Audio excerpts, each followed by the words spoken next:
Rencontre avec les céramistes d'Arbole. Philippe Lucas, la réparation. Philippe est médecin hospitalier.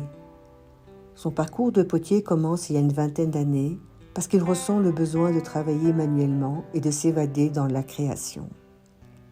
Il se forme au tournage, puis acquiert un four à gaz et devient progressivement autonome. Il fait son premier marché à Andenne en 2012. Après avoir développé un travail autour du bol, il approfondit aussi depuis 8 ans sa pratique autour de la terre dans la sculpture figurative. Il cherche son inspiration dans la nature, vagues, écorces, roches, coulées de lave ou terre en fusion. Ce que l'on ressent face à son travail de céramiste, c'est la nature à l'œuvre, le travail de la vie, de la mort et le travail de réparation. Ces bols sont tournés, puis craquelés et travaillés à la limite de la déchirure, voire jusqu'à la déchirure.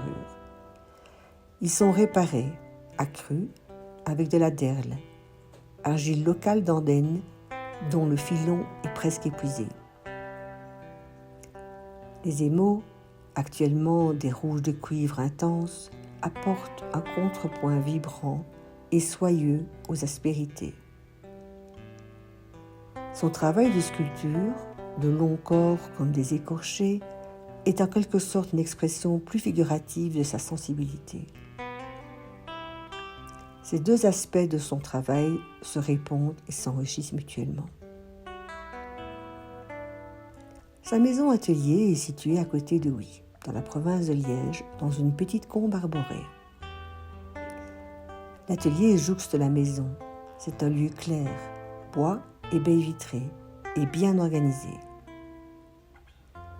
Plusieurs grandes sculptures figuratives de Philippe veillent dans le jardin.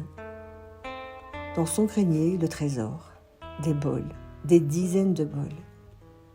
Certains attendent leur départ pour leur marché.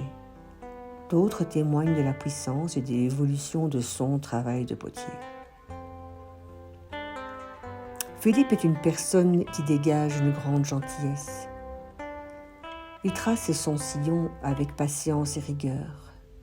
Après l'apprentissage du tournage, de la sculpture, des émaux, la maîtrise du four à gaz, il se sent de plus en plus attiré par des émaux de cendre et les cuissons au bois.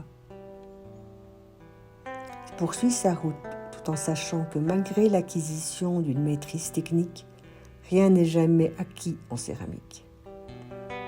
Ainsi, il accepte avec humilité les surprises, bonnes ou mauvaises, considérant que même les échecs lui apportent quelque chose.